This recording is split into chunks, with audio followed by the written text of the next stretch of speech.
বন্ধুরা, আজ নিয়ে এসেছি আনন্দ নাড়ু নিয়ে। আনন্দ নাড়ুটা বানানোর জন্য আমার চাই নারকোল। নারকোলটা আমি আস্ত নিয়েছি, এটা কুড়িয়ে নেব। চাই চিনি, চাই সাদা তিল, চাই আটা, আর চাই চালের গুঁড়ো। আগে আসছি এটা আমি কিভাবে করব। দুধ নিয়ে নেব আর এইভাবে আমি এটাকে মেখে নেব। এতে খুব বেশি দুধ লাগবে না। এই যে এইভাবে আমি এটাকে মেখে নেব। যে কোনো আনন্দ বাড়িতে এই আনন্দ নাড়ুটা হয়। অনেক বাড়িতে এইটা আছে। কোনো শুভ কাজ, চাহে পৈতে বলুন, ভাত বলুন, অন্নপ্রাশন, ভাত, বিয়ে, পৈতে, যে কোনো শুভ কাজের আগের দিন এই আনন্দ নাড়ুটা হতেই হয়। তবে আমি বানাচ্ছি আজকে দিওয়ালি, এটাও একটা আনন্দের উৎসব, তাই জন্যেই আমি এই আনন্দ নাড়ুটা বানিয়েছি।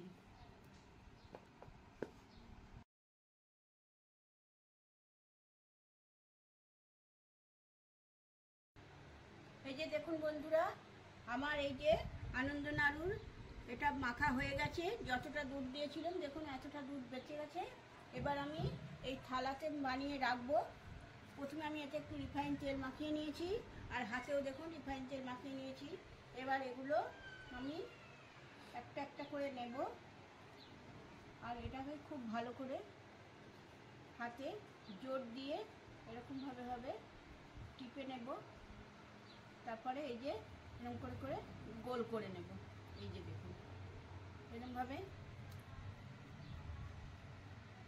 গোল করে এই যে আমি রেখে দিলাম।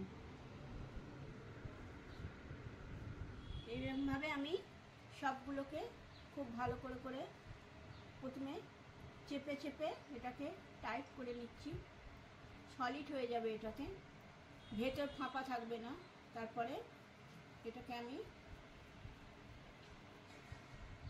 এই যে গোল্লা করে নিব। এইভাবে আমি সব আনন্দ নাড়ুগুলো তৈরি করে নেব। আমি একটা একটা করে নেব, আর এটাকে খুব ভালো করে হাতে জোর দিয়ে এরকমভাবে টিপে নেব। তারপরে এই যে এরকম করে করে গোল করে নেব। এই যে দেখুন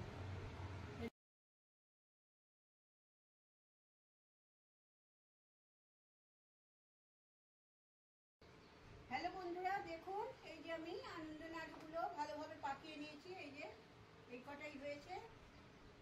এই যে আনন্দ নাড়ুটা আমি করছি চিনি দিয়ে, এইটা গুড় দিয়েও করা যায়। বেশিরভাগ ক্ষেত্রে গুড় দিয়েই হয়। যেহেতু আমার সামনে গুড় নেই, তাই জন্য আমি চিনি দিয়েই করছি।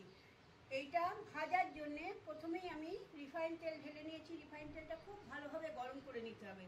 তার ভেতর দিয়ে দিচ্ছি একটু ক্রিম জাল দেওয়া ঘি। এতে কি হবে, গন্ধটা খুব ভালো আসবে।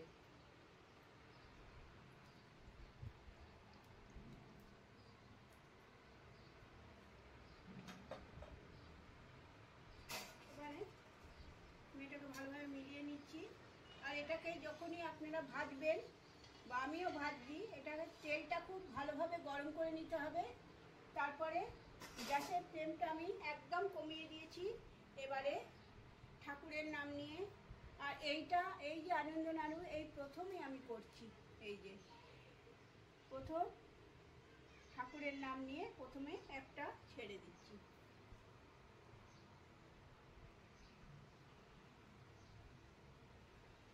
এইভাবে আমি একটা একটা করে ছেড়ে দেব। আর গ্যাসের ফ্লেমটা একদম কমানোই থাকবে। তাহলে কি হবে, একদম ভেতর পর্যন্ত এইগুলো ভাজা হবে। এই যে দেখুন আমি একটা একটা করে ছেড়ে দেব। এই আনন্দ নাড়ু আমি আগে কোনোদিনই করিনি, এই প্রথম করছি। আমার বোম্বের বাড়িতে প্রথম এই দিওয়ালি আমি মানাচ্ছি।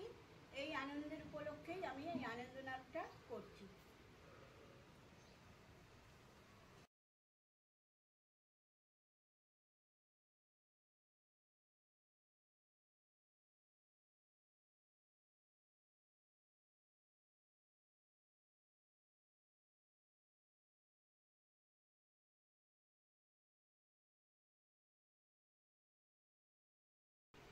যে বন্ধুরা দেখুন, এই আনন্দনাড়ুটা ভাজার সময় কিন্তু একদম নাড়ানো যাবে না।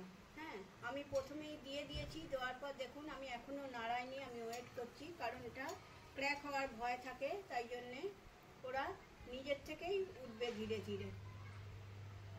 আমি ওয়েট করব ওদের ওঠার।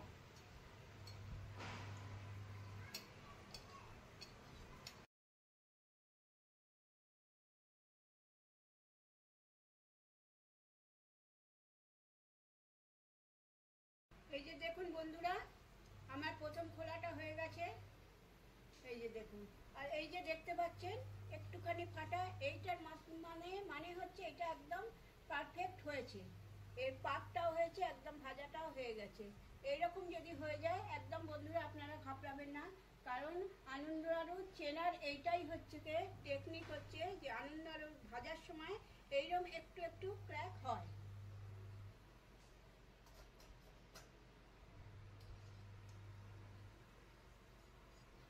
এই যে বন্ধুরা দেখুন, আমার প্রথম খোলাটা হয়ে গেল। আমি গ্যাসটা আবার বাড়িয়ে দিচ্ছি তেলটা গরম করার জন্য।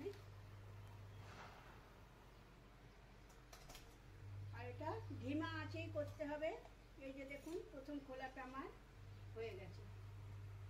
দেখুন কত সুন্দর হয়েছে। এটা আমি আজকে পুজোয় চড়াবো।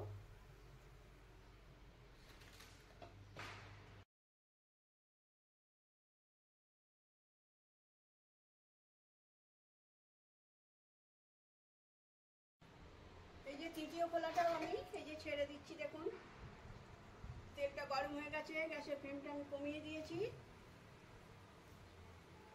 এবার আমি একে একে ছেড়ে দেবো সবগুলো। এটা ভেতর পর্যন্ত ভাজার জন্যই আমাকে তেলটা গরম করে আর ধিমা আঁচে করতে হয়। আপনারা যদি করেন এই রেসিপিটা, তাহলে ঠিক এইভাবেই করবেন, তাহলে ভেতর পর্যন্ত একদম ভাজাও হবে আর জিনিসটা খুব মচমচে হবে।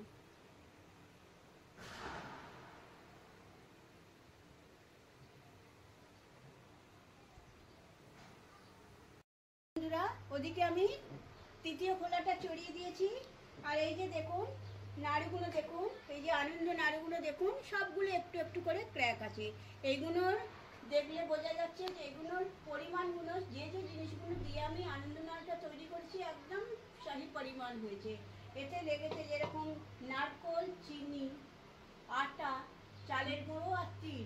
এইটা আমি সব মাপে মাপে, যে বাটিতে করে আমি জিনিস নিয়েছি, সব 5টা জিনিসই আমি একই বাটিতে মাপে নিয়েছি। তার জন্যে এইরকম সুন্দর পারফেক্ট একদম নাড়ুগুলো তৈরি হয়েছে। আর এই মানে নাড়ুটা যে তৈরি হয়েছে, এই চেনার মতলবই হচ্ছে এই জিনিসগুলো। এই যে একদম ঘাবড়াবে না বন্ধু। আর এইগুলো যখন ঠান্ডা হয়ে যাবে এত সুন্দর মুচমুচে আর খুবই সুন্দর হবে। আর এটা তিল আছে, তার জন্যে স্বাস্থ্যের জন্যে খুবই ভালো। Thank you. আগে আসছি।